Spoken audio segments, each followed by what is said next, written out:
चीन सरकारले belt and road परियोजना BRI अघि सारेपछि यो परियोजना रोक्ने प्रयास स्वरूप अमेरिकाले MCC परियोजना नेपालमा ल्याएको आरोप लगाएको छ। BRI परियोजना कार्यान्वयनमा आयो भने दक्षिण एसिया विश्वकै शक्तिशाली महादेश बन्ने र युरोप अस्ट्रेलियाबाट कामदार दक्षिण एसियामा आउने भएकाले यी कार्यबाट रोक्न अमेरिकाले हद पार गरेको बताएको हो। साथै चीनले यो परियोजना कार्यान्वयनमा आए नेपाल दिन 2 गुणा र रात 4 गुणाले विकास हुने दाबी गरेको छ। तर MCCले नेपालको खानी रित्तो पार्दै दक्षिण एसिया नै कंगाल बनाउने आशंका व्यक्त गरेको छ। विशेष गरी चीन घेर्ने र तिब्बत टुक्र्याउने भारतदेखि युरोप अमेरिकासम्मको खेल रहेको र त्यसमा आफू सजग रहेको पनि बताएको छ। BRI परियोजनाले नेपाललाई भूपरिवेष्टित मुलुकबाट भूजडित मुलुकमा रूपान्तरित गर्नेछ। Belt and road initiative BRI चीन सरकारले प्रस्तुत गरेको अत्यन्त महत्त्वाकांक्षी विकास रणनीति हो। सन् 2013 को सेप्टेम्बरमा काजाकिस्तान स्थित विश्वविद्यालयमा सम्बोधनका क्रममा चिनिया राष्ट्रपति सी जिनपिङले सिल्क रोड इकोनोमिक बेल्ट निर्माण गर्ने प्रस्ताव गरेका थिए। त्यसको 1 महिनापछि इन्डोनेसिया भ्रमणमा राष्ट्रपति सीले 21st सेन्चुरी म्यारिटाइम सिल्क रोड निर्माणको प्रस्ताव गरे। पछि यी दुवैलाई मिसाएर चिनिया राज्य परिषदको योजनामा वान बेल्ट वान रोडका रूपमा प्रस्तुत गरियो। अहिले यसलाई बेल्ट एन्ड रोड इनिसिएटिभ भन्न थालिएको छ। BRI मा उल्लेखित रोडले समुद्री मार्गलाई जनाउँछ भने बेल्टले स्थल मार्गलाई जनाउँछ। बेल्टले चीनको पश्चिमी भागलाई मध्य एसिया, रुस, युरोप, भूमध्य सागर, अरब सागर, दक्षिण पूर्वी एसिया, दक्षिण एसिया र हिन्द महासागरसँग जोड्छ।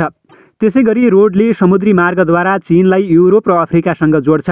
BRI परियोजनाले 65 देश, 4.4 अर्ब जनसङ्ख्या र संसारको कुल ग्राहस्थ उत्पादनको 1/3 हिस्सा ओगट्छ। दोस्रो विश्वयुद्धपछि युरोप पुनर्निर्माण गर्न अमेरिकाले बनाएको मार्शल योजनाभन्दा यो कयौँ गुणा ठुलो परियोजना हो।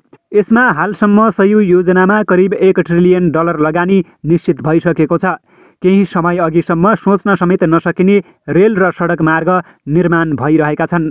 BRIले विश्वमा उत्साह र आशंका दुवै पैदा गरेको छ। कतिपय साना देश ऋणको पासोमा पर्ने जोखिम समेत रहेको बताइन्छ। पश्चिमा शक्ति र तिनको नेतृत्वमा रहेको विश्व तथा क्षेत्रीय व्यवस्थालाई विस्थापित गर्ने योजना ठानेर पश्चिमा राष्ट्रहरू चीनसँग सशङ्कित बनेका छन्।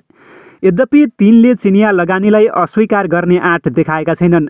भारत BRIको एक महत्त्वपूर्ण हिस्सा हुँदाहुँदै उसले यस परियोजनामा भाग लिन अस्वीकार गर्दै आएको छ। भारतको विरोधले चीन र भारत दुवैलाई अप्ठ्यारो पारेको छ।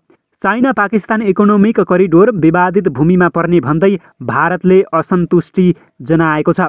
BRIमा नेपाल पनि सामेल छ। यद्यपि नेपालले BRIका लागि 22 परियोजना सिफारिस गरे पनि मन्त्रालयहरूले विस्तृत खाका निर्माण गर्न नसक्दा चिनिया लगानी कति भित्रने भन्ने अलमल छ।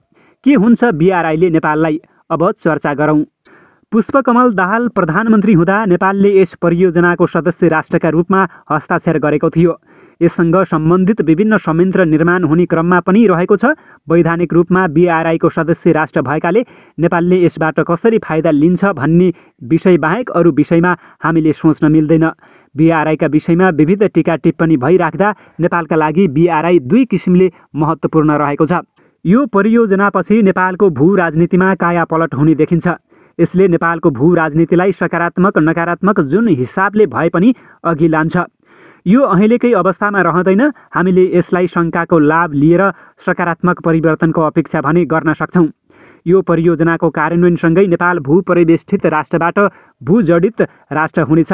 त्यसैले गर्दा नेपालले विश्वका अन्य राष्ट्रसँग जोडिने अवसर प्राप्त गर्छ, जुन अहिले सम्भव छैन। यससँगै नेपालको अन्य क्षेत्रमा पनि यसले प्रभाव पार्नेछ। नेपालको सामाजिक र आर्थिक क्षेत्रहरूसँगै अरू प्रभावका क्षेत्रहरू विस्तार हुनेछन्।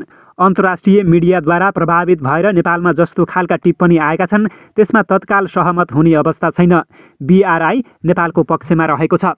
BRIलाई चिनिया राष्ट्रपतिले 21औं शताब्दीको परियोजनाको रूपमा विश्लेषण गरेका छन्। अहिले चीनले अघि सारेको विदेश नीतिको मेरुदण्डका रूपमा यसलाई विश्लेषण गर्न सकिन्छ। BRI मार्फत चीनले आफ्नो आन्तरिक नीतिलाई अन्तर्राष्ट्रियकरण गर्ने प्रयास गरेको छ। यसलाई चिनियाहरूले अन्तर्राष्ट्रिय प्रभाव विस्तारका रूपमा पनि बुझ्न सकिन्छ। यो परियोजनाले विश्वलाई नयाँ ओल्ड अर्डरतिर लैजाने अनुमान गरिएको छ। निर्माण सुरु भए पश्चात वर्षौं लाग्ने खर्बौं अमेरिकी डलरको योजनाका रूपमा BRIलाई लिन सकिन्छ। अन्तर्राष्ट्रिय राजनीति, अर्थनीति, समाजशास्त्रीय र अन्य हिसाबमा BRI बारे अहिले अनुमानको हिसाबमा विश्लेषण भइरहेको छ।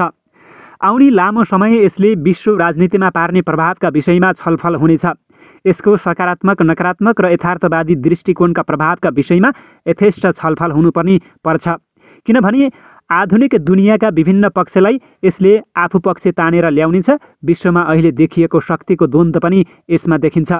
चीनले अगाडि सारेको BRI परियोजनामा सहभागी हुन नेपालले 12 मे 2017मा सहमति जनाएको थियो। तत्कालीन उपप्रधानमन्त्री कृष्णबहादुर महरा र परराष्ट्र मन्त्री प्रकाश शरण महतको उपस्थितिमा दुवै पक्षबाट BRI समझदारी पत्रमा हस्ताक्षर भएको थियो।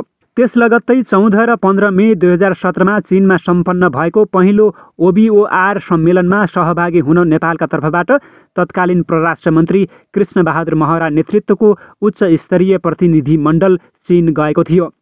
त्यति बेलादेखि नै चीनले नेपालसँग BRI अन्तर्गत काम गर्न सकिने परियोजना माग गरे पनि नेपालले परियोजनाको खाका दिन सकेको थिएन। राष्ट्रपति विद्यादेवी भण्डारी चीन गएको वर्ष मात्र परियोजनाका लागि खाका बुझाइयो। नेपालले BRIमा सहभागी भएपछि यसको कार्यान्वयनका लागि प्रारम्भिक काम मात्रै गरेको छ। परराष्ट्र र अर्थ सचिवको नेतृत्वमा बनेका दुई समितिले BRI अन्तर्गत कार्यान्वयनका लागि नेपालको तर्फबाट 35 परियोजना सिफारिस गरेको थियो। यी परियोजना 1 करोड अमेरिकी डलर बराबरको थियो, तर चीनले नेपालको प्रस्तावमा संशोधन गर्न आग्रह गर्दै 1 अङ्क अर्थात् 9 वटासम्ममा झार्न सुझाव दियो। नेपालले 35 परियोजनालाई 8 वटामा झारेको थियो।